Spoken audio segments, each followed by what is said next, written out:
لا إله إلا الله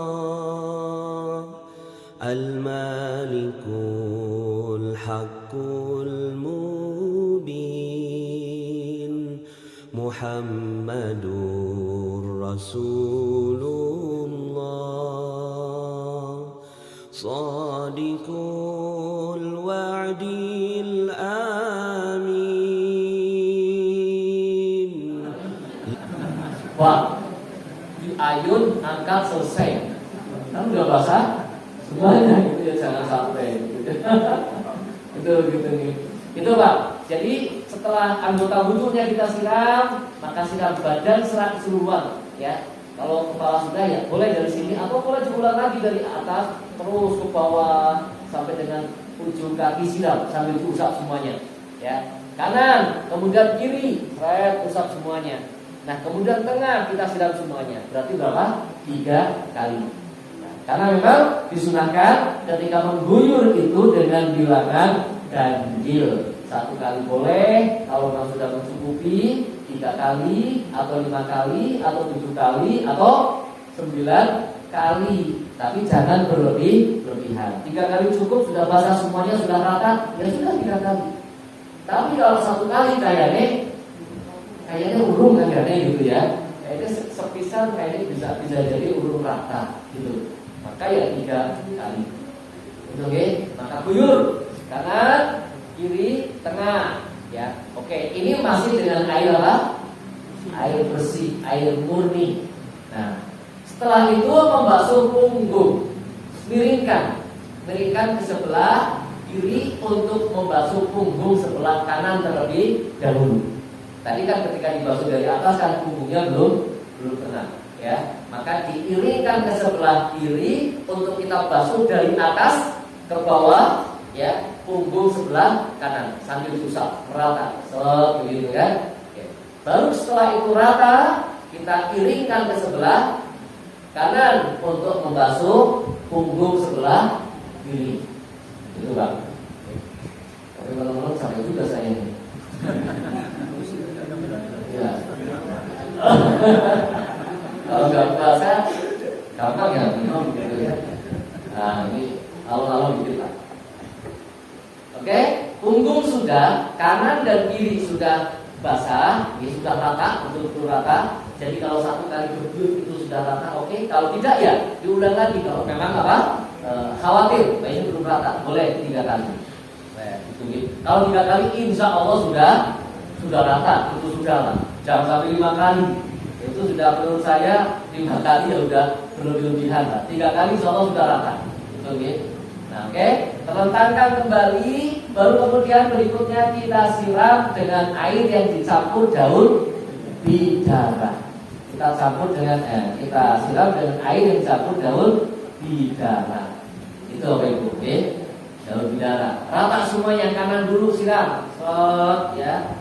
Kemudian sebelah kiri boleh dengan sambil diusap atau air yang kalau tidak ada daun bidara ya dengan sabun ya, atau tidak ada dengan wangi-wangian boleh itu dicampur daun bidara atau sabun, atau tidak ada sabun tidak ada daun bidara boleh dicampur dengan apa? Wangi-wangian boleh. Nah, rata kanan boleh sambil diusap ya, kemudian kiri tengah siram, oke sudah. Nah, kemudian belakang boleh juga tidak mengapa karena sudah tersiram tadi. Oke. Boleh dimiringkan lagi, boleh tidak juga tidak apa-apa, tetap sah memandikannya. Karena apa? Karena sudah basah. Ya. Sesungguhnya yang kedua, ketiga ini sudah sunnah. Ya, dengan daun bidara, nanti dengan kapur baru itu sudah sunnah. Jadi yang pertama ini dengan air mutlak yang sudah basah ya, semuanya punggungnya basah, itu sudah cukup sebetulnya gitu ya. Sebetulnya sudah cukup, tapi memang kesunahannya ya tetap dilengkapi. Ada daun bidara, ada kapur barus, maka dilengkapi gitu ya. Oke, dengan daun bidara sudah rata semuanya, baru kemudian terakhir kita siram dengan apa? Air yang dicampur kapur barus. Nah, ketika menyiram air yang dicampur kapur barus sebagai siraman yang terakhir, itu tidak digosok Pak. Jangan digosok, disiramkan saja. Oh, kayak gitu. Sehingga kapur barus yang ada itu akan tetap berada di situ dan tidak melukai jenazah. Tidak melukai jenazah. Karena bisa jadi kalau kapur barusnya ternyata pecahnya agak tajam, mau nancep dan sebagainya gitu kan. Nah, ini tidak melukai jenazah. Itu siram. Ya, bagian kanan, bagian kiri, tengah dan 3 kali. Gitu, oke. Nah, misalnya belakang mau dikirikan boleh, tidak juga tidak apa. Itu memandikan, Pak. Memandikan. Nah, kemudian terkait dengan menyisiri, mensisir, ya, rambut jenazah, laki-laki ataupun perempuan, ini istilah para ulama. Ada yang mengatakan biarkan seperti itu apa adanya, ya, termasuk ketika membersihkan kuku dipotongi disit, ya, kemudian rambut dicukur disit.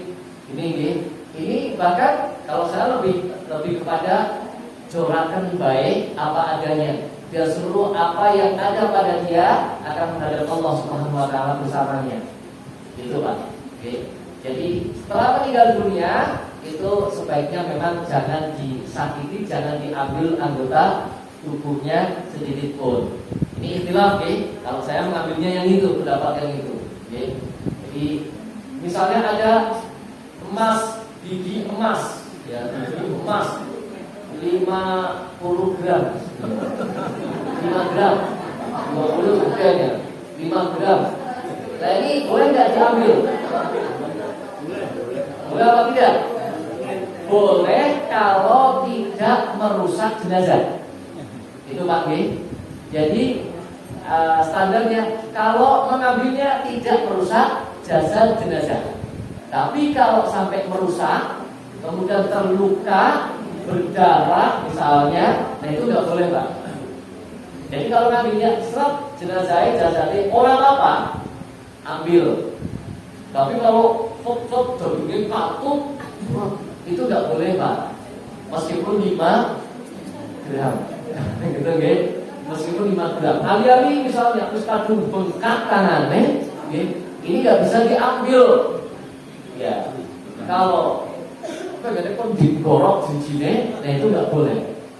Ya, jadi boleh apapun yang ada diambil kalau tidak merusak jenazah, ya, jasad jenazah. Itu Bapak Ibu. Oke, kita lihat dalilnya ini.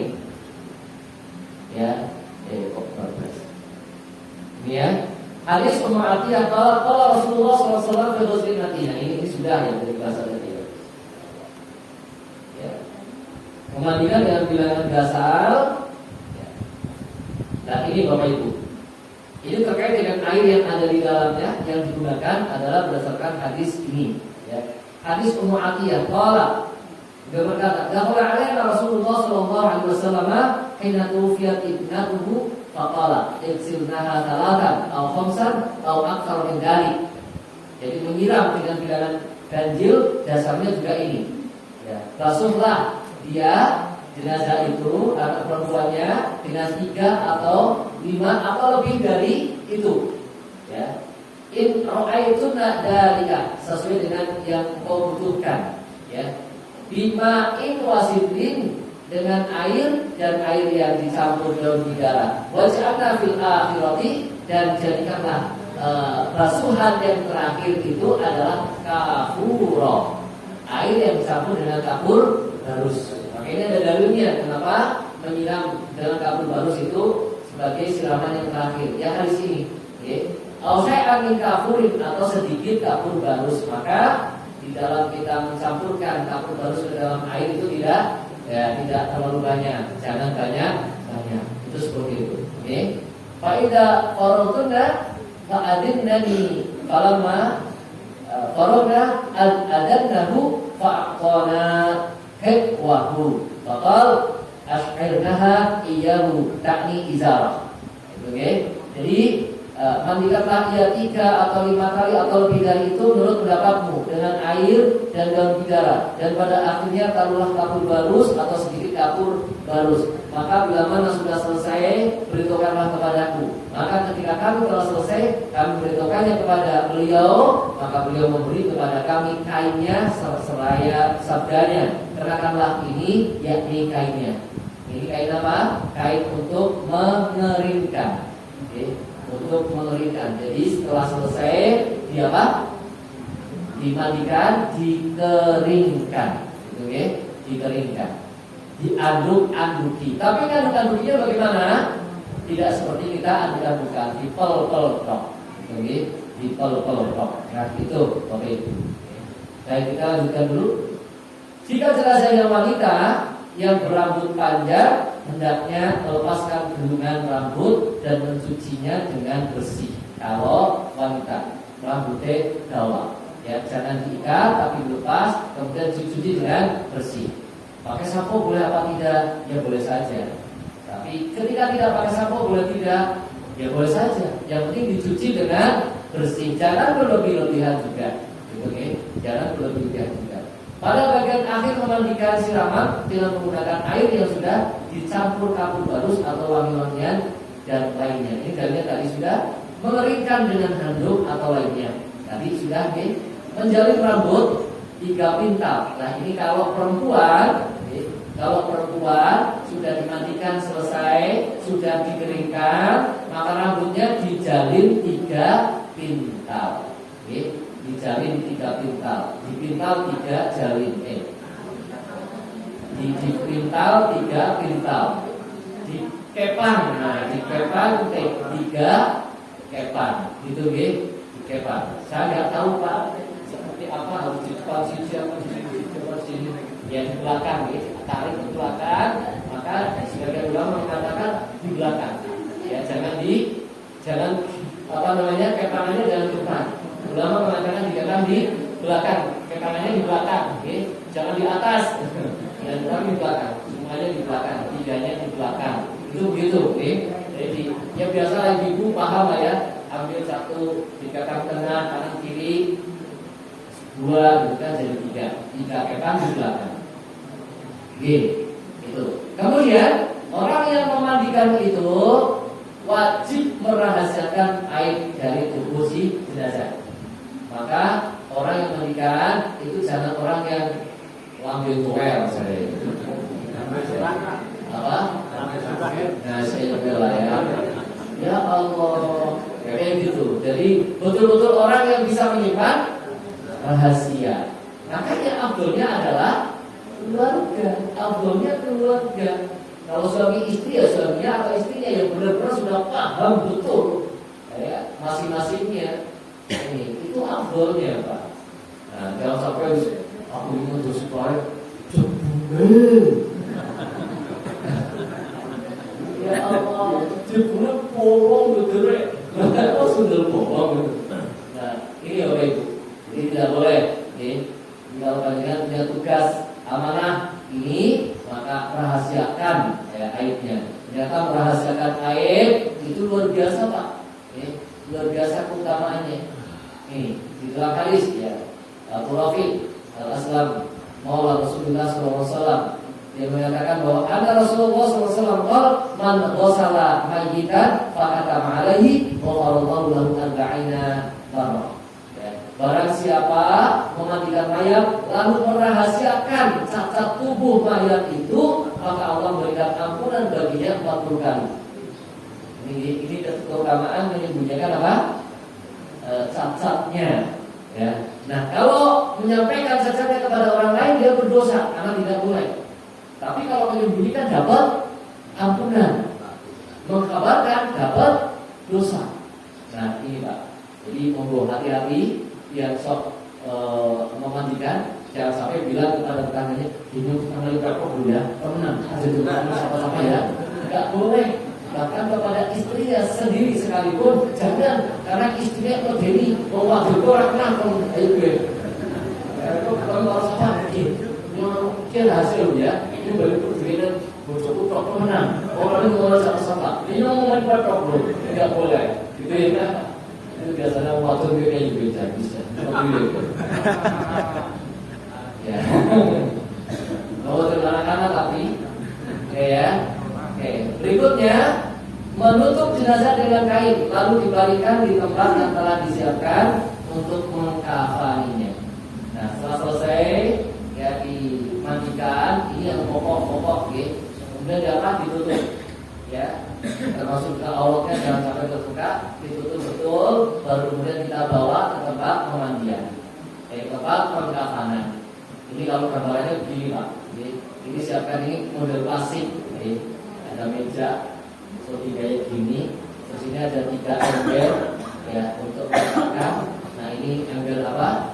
Air biasa, kemudian air yang dicampur daun garam atau sabun atau wangi-wangian boleh. Kemudian yang ketiga adalah air yang dicampur dengan kapur. Oke. Nah ini jenazah diletakkan, kemudian kain dilepas, kain penutup tubuhnya itu dan aurat ditutupi. Nah ini auratnya ditutupi. Nah ini proses pengeluaran kotoran. Karena ini ternyata bonekanya tidak bisa nepuk. Ya. Bonekanya tidak bisa nepuk, jadi diangkat tok, kemudian dikolot di perutnya dan disiram. Siram. Jadi kalau berkolot bisa kira-kira cukup, juga jangan berlebihan. Nah kalau ibu-ibu yang sedang haid, nifas kayak gitu ya, itu juga jangan berlebihan juga. Nah, ini atau apalagi ibu sedang hamil, ya, itu tidak dikoroti malah, tapi bisa berujul yang ada di dalam. Meskipun bagaimana caranya itu ada istilah ulama tersendiri ya, tergantung seperti apa kondisi janin. Baik, ini normal saja dulu. Kita bersihkan ya, kemudian disiram, setelah dikelorot-kelorot disiram, kemudian wawiki, dicebokin ya, sambil disiram dan dibersihkan. Oke, ini sudah. Nah, mulailah dengan anggota wudhu dan anggota kanannya, siram semuanya. Ya. Kemudian anggota badannya seluruhnya. Oke, miring. Setelah miring kanan, miring kiri. Oke, sudah. Nah, kemudian ditelukankan, siram dengan air yang campur daun bidara. Siram. Oke, sudah siram. Nah, terakhir dengan kapur barus. Oke, selesai. Kemudian kita handuk-handuki. Setelah dihanduki, ya sudah kita tutup dengan kain yang rapat. Jadi ketika panjenengan menggotongnya, itu juga jangan sampai tangan kita menyentuh badannya. Itu lebih aman. Bukan berarti nggak boleh kalau badan bukan aurat. Boleh Pak. Menyentuh boleh, tapi hati-hati ya. Maka tutup rapat ini seluruh tubuhnya melingkar dan kita bopong ya usahakan tidak menyentuh tubuh daripada jenazah itu ya, untuk keamanan dan macam-macam. Oke, baik. Kemudian kita angkat dan diletakkan ke tempat pengkafanan. Nah, baik, kita sebutkan Pak. Karena sudah jam 10. Ya, jam 10 ya. Ya, bentar. Tarik nafas.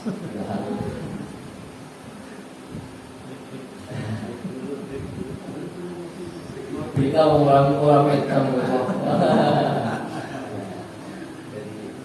Jadi memang kalau acara-acara kayak gini kok di Ramadan kehujan.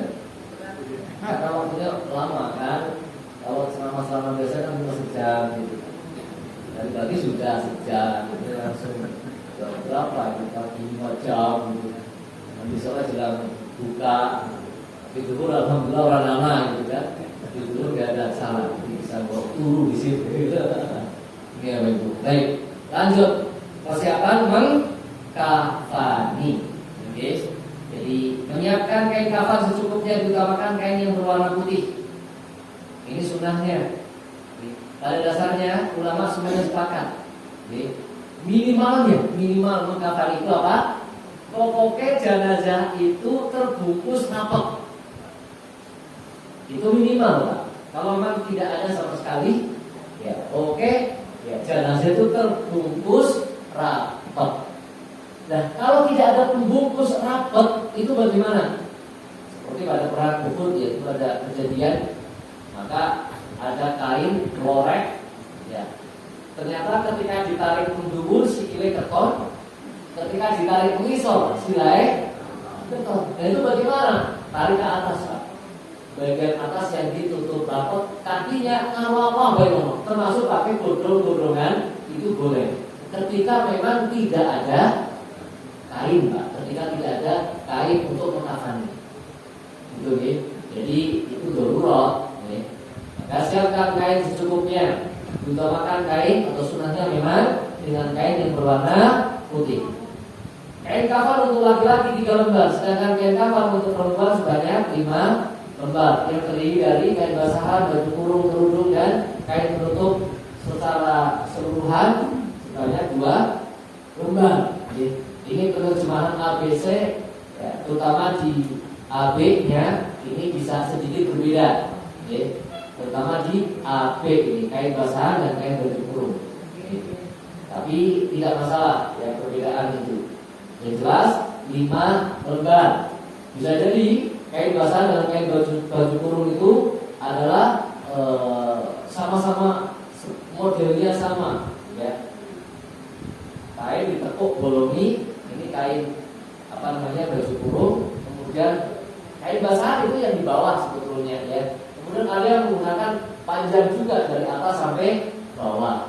Nah itu juga dibolehkan, ya. Yang penting ada kainnya dan tidak berlebihan.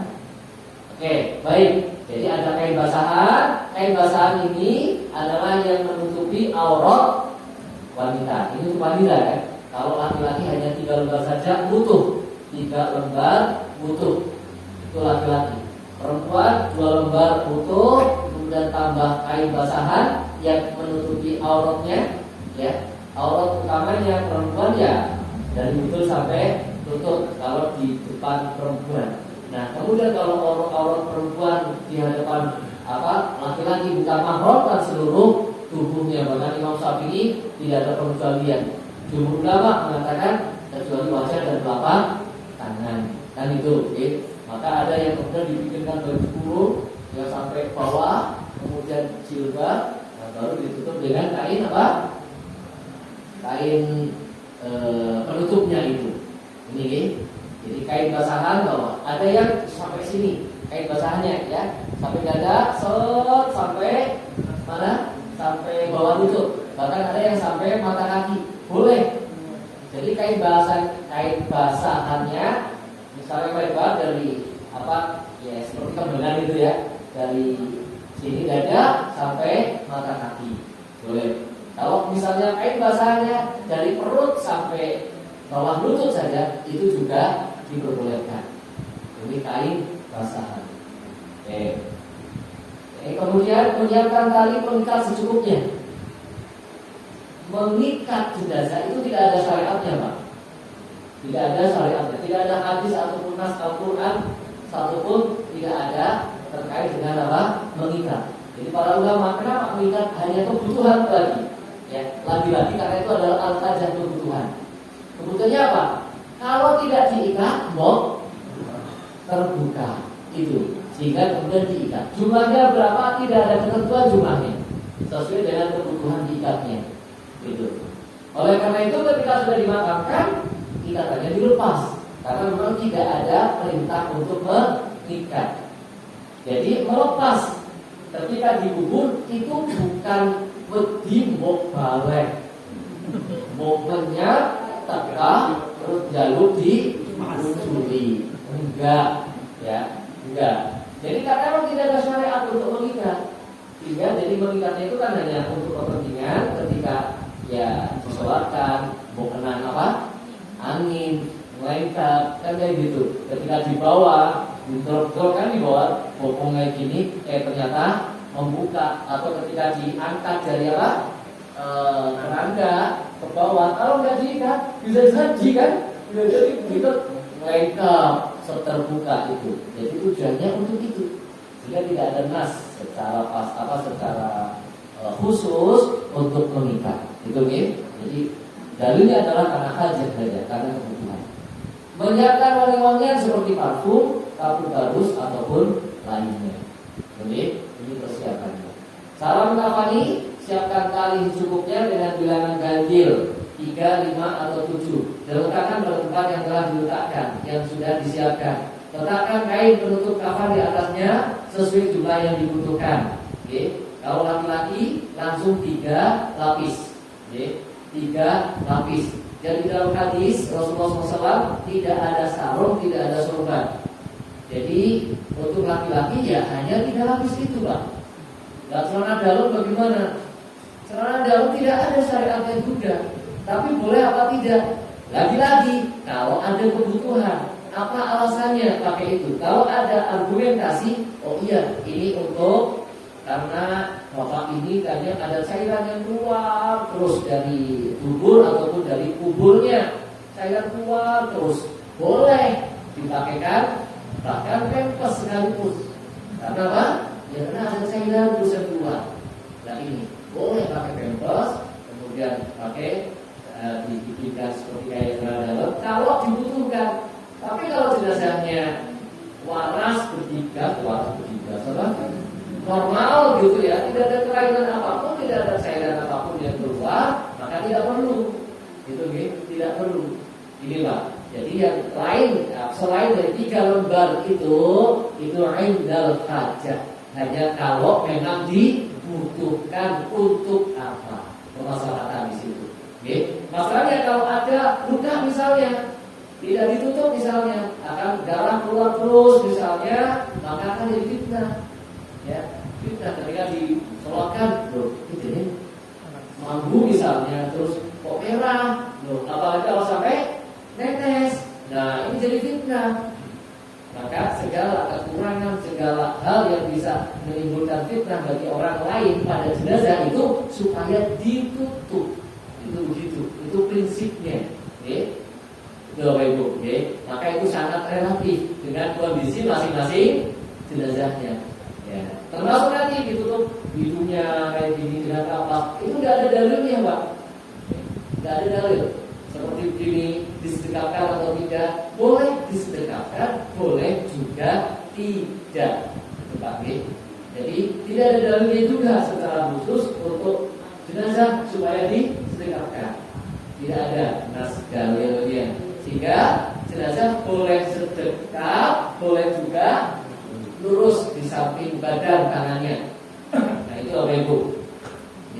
Kalau kebiasaan di suatu wilayah disedekahkan, ya disedekahkan. Kalau tidak, ya tidak usah disedekahkan. Kalau ternyata sudah kaku tidak bisa disedekahkan, ya tidak usah disedekahkan. Itu Bapak Ibu. Kemudian biasanya kalau disedekahkan disuruh apa? Kapas ya. Disuruh kapas, kayak kapas, antara ini dengan ini kapas. Kemudian kalau kita tanyakan alasannya apa caranya? Alasannya gimana Pak? Pernah melihat alasan kenapa juri kapas antara tangan itu untuk apa Pak? Biasanya kayak gue gitu. Nah ini Pak, jadi ya harus ada alasan, harus ada argumen Pak. Kalau tidak ada ya nggak usah, nggak perlu lah. Kalau tidak ada alasannya, itu jadi tidak perlu. Nanti kan bosok HP iya kan?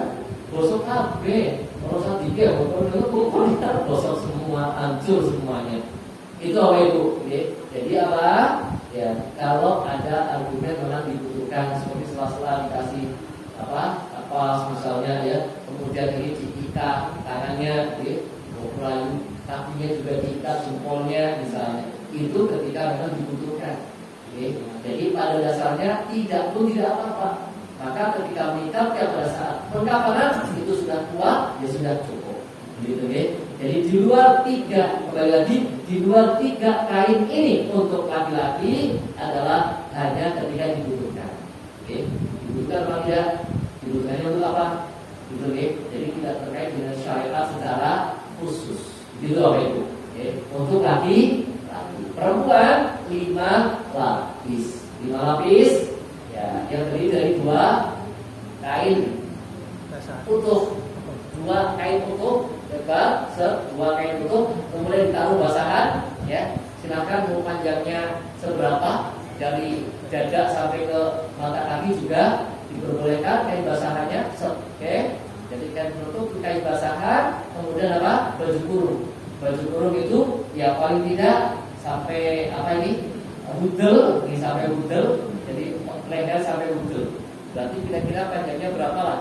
Ditekuk jadi dua, kalau dibolongi tengahnya, masukkan ke sini, belum itu jadi baju kurung. Kemudian jilbab, ya, atau kerudung. Kerudung untuk menutup apa? Kepala.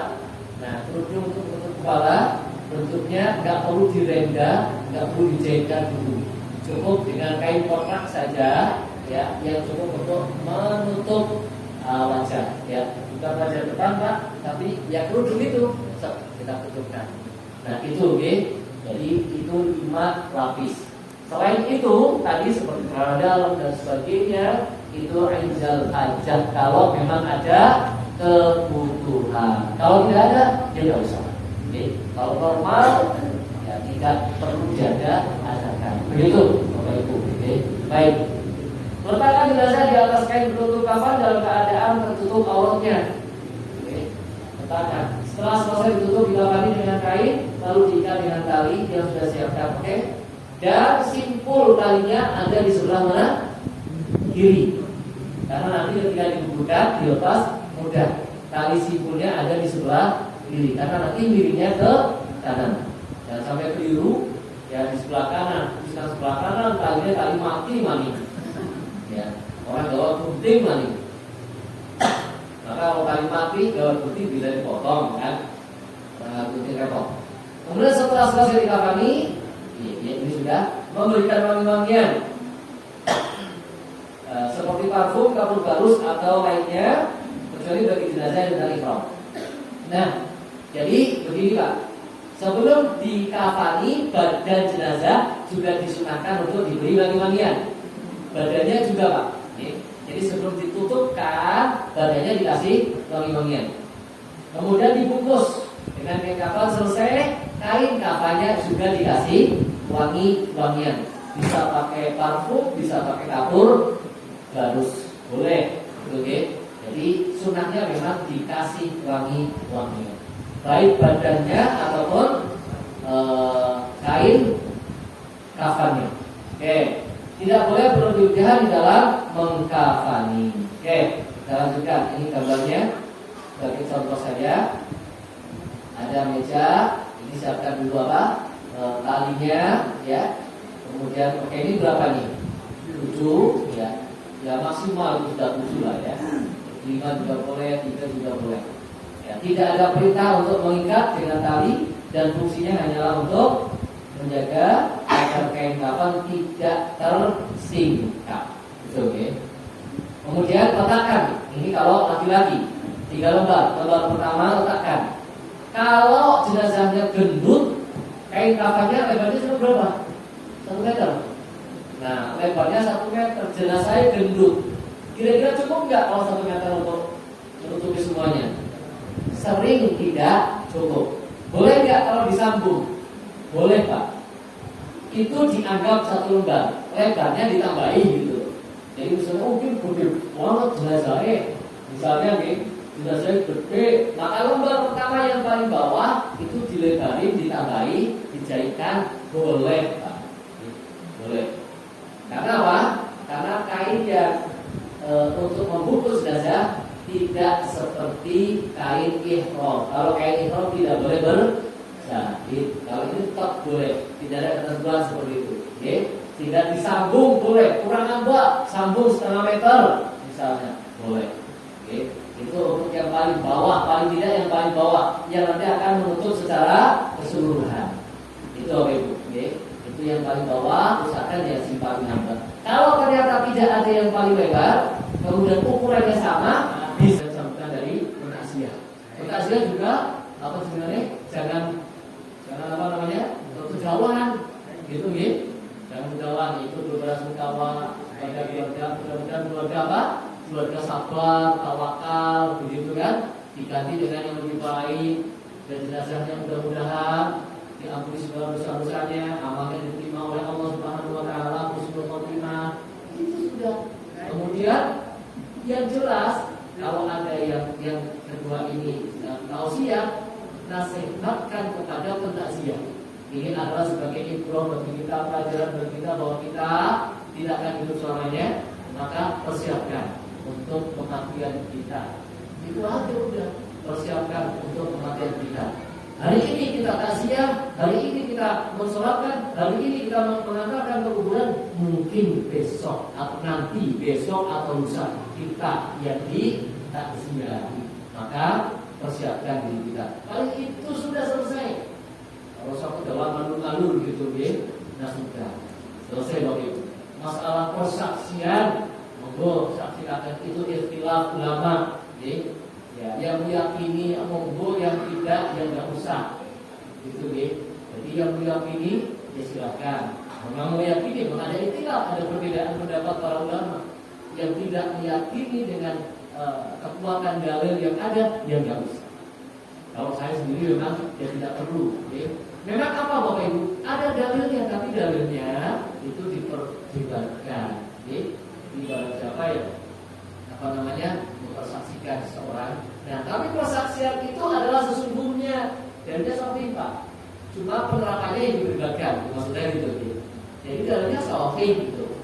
Jadi orang yang bersaksi, saksinya itu kan panjang. Saya bersaksi kalau dia itu memang betul-betul orang yang soleh. Maka Rasulullah SAW wajib gitu jawabannya Nabi. Artinya apa? Wajib masuk surga. Jadi kalau kita menyaksikan bahwa dia orang soleh, wajib masuk surga. Terus ada lewat lagi ternyata saya bersaksi bahwa dia itu orang jelek, maka wajib masuk neraka. Itulah. Nah, makanya kemudian penerapannya jadi ikhtilaf di sini. Nah, kalau persaksiannya dimodifikasi, diatur, meskipun kita tahu munafik terjadi, tapi kemudian jawabnya tadi ini yang jadi persoalan. Maka sesungguhnya ya persaksian itu memang mempengaruhi jenazah, tapi bukan persaksian yang dikondisikan, itu Pak. Jadi betul ya. Ya Allah, betul, saya yakin saya bergaul dengan dia memang orang baik. Ini membantu Pak. Ini membantu jenazah. Tadi saya soke. Ya. Seperti yang sebenarnya juga sedemikian. Tapi kalau dikondisikan, menjauh saya kira-kira kasih ngerti pembotan apa rasanya kira-kira? Apa kira-kira? Kan nggak ada yang berani kan? Koruptor sekalipun kayaknya ya itu masalahnya di situ. Ya, masalahnya di situ. Masalahnya hadisnya sahih, tapi dalam penerapannya yang ikhtilaf, ada perbedaan pendapat. Itu begitu. Dalam penerapannya. Ya, saya yakin sekali kalau itu sangat membantu kepada jenazah, tapi yang jujur, ya memang tidak dimajliskan, tidak dimajliskan. Dia terus sama mengerti dia kurang yang rajin ngajinya, rajin dicampakkan. Betul, saya bahkan mungkin belum ngerti lah dia berbuat maksiat apa belum pernah tahu. Ini membantu sekali kepada jenazah. Itulah begitu jadi ada ikhtilaf. Pidato keberangkatan hendaknya sepenuhnya saja isi pidato saat akan diberangkatkan tidak perlu dilakukan doa keberangkatan. Nah, bukan tidak ada Pak. Jadi tidak keberangkatan itu tidak ada dalil supaya doa. Doa itu hanya ada ketika sholat dan ketika setelah dikuburkan. Itu jangan ya Pak. Silakan cari dalil, saya belum pernah mendapatkan. Yang dalil loh Pak, bukan pendapat ulama. Jadi kalau pendapat ulama ikhtilaf, ada perbedaan. Ya, tapi kalau yang dalil hadis ya pada peristiwa Nabi ataupun sahabat ketika pemberangkatan doa, kemudian ketika habis sholat juga doa kalau ada, dan sahih saya itu. Sementara sampai dengan sekarang saya belum mendapatkan dalil itu, maka kami tidak mengamalkan itu. Setelah sholat sudah selesai. Setelah di kafani kemudian diberangkatkan, ya sudah Bismillahirrahmanirrahim Rasulillah. Setelah pidato ya sudah. Silakan angkat Bismillahirrahmanirrahim Rasulillah atau Bismillahirrahmanirrahim, silakan dibawa. Selesai. Itu Bapak Ibu. Memang kaitannya dengan ibadah, ya kita harus ada dalilnya, contohnya dari Nabi ataupun para sahabat, khulafaur rasyidin, ada kali ya. Begitu. Ini lagi perempuan. Nah ini Bapak Ibu yang kadang-kadang ini jelas hadisnya ya. Jadi ibu-ibu ya janganlah, karena hadisnya sahih Bapak Ibu. Ini dalil. Ya, ini kalau kita buka dalilnya, Hadis Ummu Atiyah qalat nuhina 'an ittiba'il janaizi wa lam yu'zam 'alaina, rawahu Bukhari Muslim. Jadi perempuan itu dilarang mengikuti jenazah ke maqbarah, ke kuburan. Ya, meskipun larangannya dalam hadis yang pertama ini tidak diperkeras, tidak sampai haram, bukan yang haram. Tapi kalau di bawah haram itu makruh. Ya, ini. Jadi perempuan ya jangan ikut mengiring jenazah menuju kuburan. Sudah serahkan kepada bapak-bapak. Hadis yang lain juga yang diriwayatkan oleh At-Tabrani. Kalau tadi Ummu Atiyah, sekarang diriwayatkan Imam At-Tabrani. Di dalam hadis itu ada Nabi sallallahu alaihi wasallam nahahunna, melarang para perempuan ayyakhrujna fi janazatin, ya, melarang perempuan untuk keluar mengantarkan jenazah ke kuburan. Itu jadi ibu ikhlaskan saja, nggak usah berangkat ikut kuburan. Meskipun yang meninggal adalah suami tercinta atau anak tercinta atau ibu tercinta, sudah bapak-bapaknya saja. Itu Bapak Ibu, okay? Karena ada hadis yang melarang. Sami'na wa ata'na. Yang melarang bukan kahar, bukan siapa. Ini hadis Rasulullah Muhammad sallallahu alaihi wasallam. Begitu Bapak Ibu, ketika di makam, ini juga yang kurang adab banyak. Masuk makam sandal dipakai, ini sepatah saja ya, tidak berdoa. Masuk makam sandal dipakai, sepatu dipakai, tidak berdoa. Jajagan kuburan, jagung di atas kuburan. Ini semua hadisnya melarang Bapak Ibu.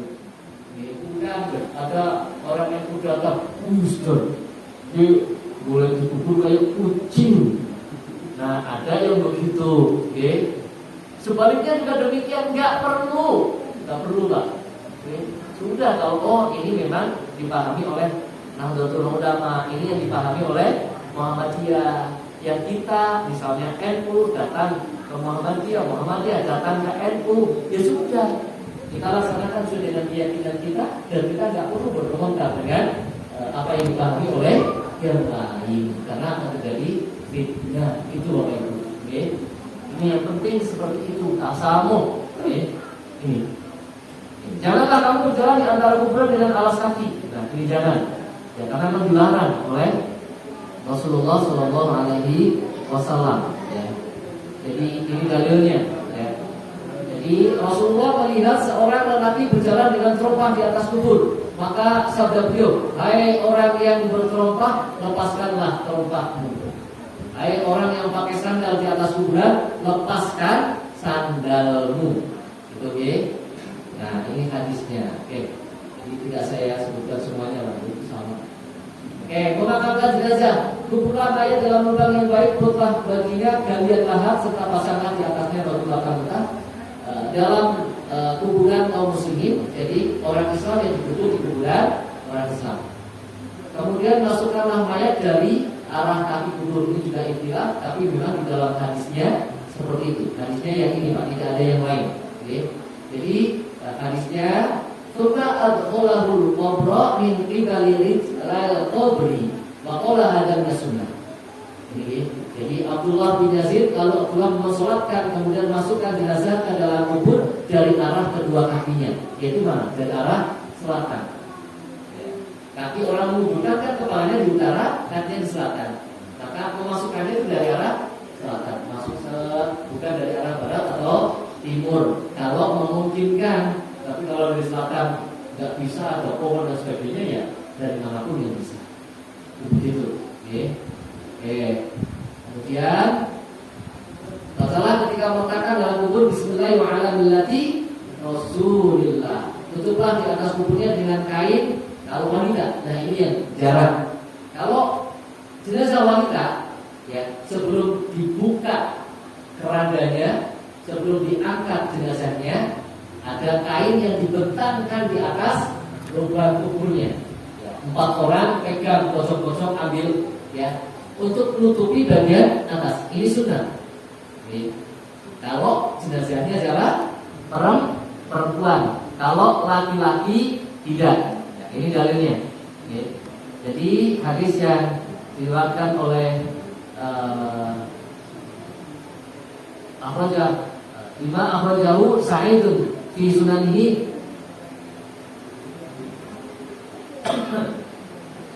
anak Ishaq. Ya. Nah, hadis Al-Mutaqaddim pada nomor 41 ya, dari 41. Saya bacain saja. Gunakan kain itu karena yang demikian itu dikerjakan pada wanita.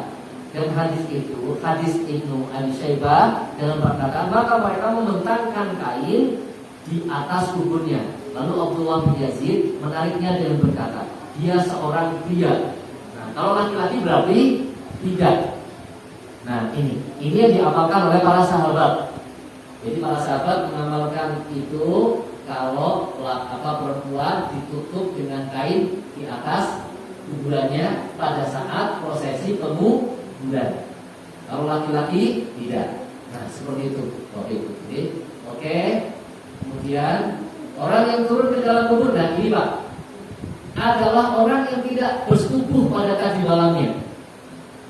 Pernah takon apa enggak Pak? Rasulullah itu bertanya ketika memakamkan putrinya. Rasulullah bertanya, siapa di antara kalian yang tadi malam tidak berhubungan suami istri? Itu Pak, kalian pernah bertanya? Nah ini Pak, maka ini penting. Ya, jadi yang turun ke dalam obat yang menerima jenazah itu yang tadi malamnya tidak berhubungan suami istri, meskipun sudah mandi janabah, meskipun sudah mandi janabah. Itu kita lihat dalilnya, ini yang aneh-aneh tak buka dalilnya. Ini yang aneh-aneh. Oke. Nah ini dalilnya nih, saya bacakan ini saja.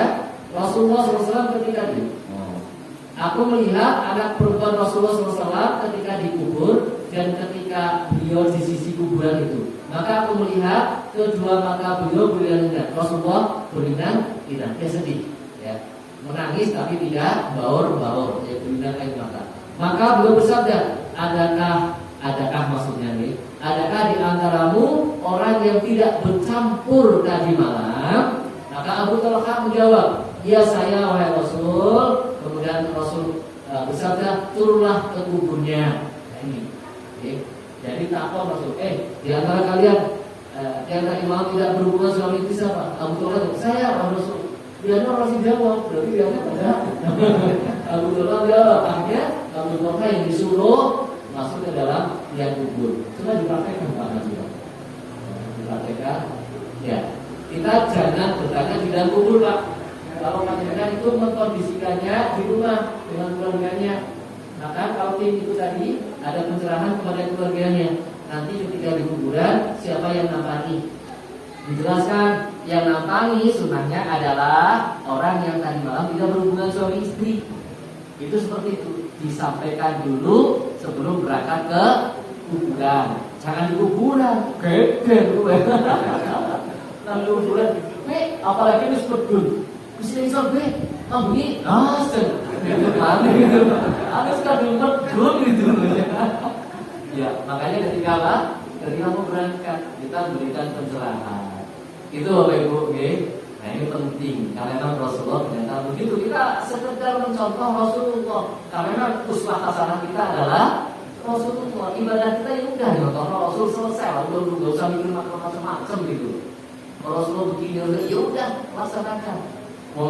Yang dilaksanakan Rasulullah semuanya juga tidak bisa kita laksanakan semuanya kok, kan gitu lah. Oke. Bila kita dan taburilah dengan tanah dari arah kepalanya 3 kali. Jadi kalau sudah dikuburkan, jadi penguburannya bagaimana? Ini dari selatan, taruh pelan, kemudian dibuka wajahnya, kasih bantal pakai tanah, kemudian pipinya ditempelkan ke tanah itu, bantal tanah itu. Ini yang pokok. Kemudian tali dilepas, sudah selesai, tinggal ditutup. Apakah ada syariat tutup dengan pring dulu atau apa dulu? Tidak ada Pak. Jadi kalau langsung ya boleh jalan-jalan. Tapi ternyata di sini itu dipakai apa? Enggak apa-apa. Ya. Tapi ini Pak, aja keduren sana ini. Kemarin saya menyaksikan juga, ini jauh banget keduren, sehingga Pak, sisa tanahnya begitu banyak. Itulah, sisa tanahnya begitu banyak. Jadi pring yang untuk membatasi antara jenazah dengan apa? Tanah itu aja keduren. Ya semoga ini jenazahnya, ya sudahlah nempel aja nggak apa-apa, set kayak gini. Ya, jadi ada yang sok ini jenazahnya ke sini, ya rongganya begitu lebar sehingga apa? Tanahnya banyak sekali yang sisa. Repotan untuk masuk ya. Nah ini loh ini. Boleh cukup dapat kok. Ya Allah. Baik, kalau orang yang amalnya baik, amalnya soleh, yang tidak disisa oleh Allah dalam kubur, wah bagaimanapun sempitnya itu akan menjadi luas kayak gitu. Bapak Ibu, semoga itu dari tergantung amalnya lah, begitu ya. Tergantung amal. Baik, demikian Bapak Ibu. Ya, jadi setelah selesai dikubur, sudah begitu urugi, ya dipadutakan, tidak boleh lebih dari 1 juta. Gundukannya ini boleh dikasih kain apa namanya? Lisan. Di arah kepalanya dengan sini sunahnya hanya di kepala sungguhnya, hanya di kepala sunahnya. Ya, hanya di kepala dikasih nisan atau tanda gitu nih. Nah kemudian apakah pinggirnya boleh dipasang bata? Boleh Pak. Di kayak gini top dan rapih gitu ya. Tapi bukan bangunan, bukan di semen. Hanya bata ditata-tata atau batu ditata-tata, muter itu dibolehkan. Ya, itu seperti itu, boleh saja. Karena ada hadisnya memang seperti itu. Ya. Jadi ditata boleh, tidak juga tidak apa-apa. Tapi ya rapih lah, rapih gitu. Nah, kemudian setelah selesai nyawuri tangan, jadi dengan di arah kepalanya. Kita jalan ke arah utara, ambil tanah dari situ, kemudian dilemparkan 3 kali, ya, dilemparkan. Ini juga sunnah. Ya, ini sudah biasa belum kayak gitu Pak? Yang biasa. Sing akeh biasa. Ya. Ini ya. Jadi bahwa saya Nabi SAW mensolatkan jenazah lalu datang pada kubur si mayat, maka menaburkan tanah atasnya dari arah kepalanya 3 kali. Lalu dibaca Abu Daud ya, dan di dalam kitab Sahih Abu Daud itu dari Abu Hurairah. Gitu ya. Jadi apa? Lempar disalurankan, bukan di kepal-kepal Pak. Jadi ambil aja lempar yur 3 kali. Itu Bapak Ibu. Oke. Baik. Oke, selesai. Ini sambung. Baik. Kita praktek jam 11 dari 1 jam. Duhurnya kan jam 12 kurang 2 ya. Air mutlak, air bidara, air kabul harus. Itu seandainya jenazah itu dikremasi sama disabuni itu gimana? Ya, baik. Sebetulnya tidak ada aturan disabuni seperti menyabuni kita mandi. Ya. Karena apa? Air yang kedua itu sudah dicampur dengan sabun. Dan ketika memandikan memang kita tidak boleh berlebihan Pak sebenarnya. Ya cukup hanya disiram, diusap saja. Bukan seperti mandi yang sebenarnya. Itu ya. Itu seperti itu. Karena dikhawatirkan juga merusak jasad jenazah. Maka diusap pula halus. Gitu ya. Jadi tidak pakai sabun, ngambil sabun seperti sabunan kita kayak gitu, itu tidak diperlukan sebetulnya. Ya. Jadi memang ya di dalam hadis hanya disiram-siramkan saja. Airnya yang diberi. Jadi airnya yang dicampur. Air campur dengan sabun, ya, air campur dengan bidara, ya, atau campur dua-duanya bidara dan sabun. Nah, kemudian air yang dicampur dengan kapur gandus. Itu begitu. Okay. Misalnya setelah disiram dengan air yang dicampur dengan sabun, siram lagi dengan yang air mutlak itu boleh. Tapi setelah air yang dicampur dengan kapur gandus itu sudah tidak disiram lagi dengan air yang lain. Itu sebagai siraman yang terakhir. Begitu ya. Jadi karena sudah ada airnya gitu. Jadi memang tidak disabuni seperti itu sungguhnya. Ya syariatnya disiram-siram saja, dibasuh saja seperti itu. Allah Akbar. Gitu ya. Kayak basahan. Nanti kita tinggalkan. Nah, diletakkan di atasnya kemudian ditingkatkan. Tentu sama seperti tadi, kanan dulu, baru kemudian yang kiri. Kemudian baju kurung masukkan, ya kepalanya set, yang bagian dada kita selemberkan, tutupkan, kemudian kerudungnya kita pakaikan. Baru kemudian 2 lembar yang tutup itu. Sebelah kanan kita tangkapkan, sebelah kiri. Begitu ya. Cukup Bapak Ibu? untuk mengkafani nanti di situ ya. Jenazahnya mana nih? Jenazahnya relawannya kok.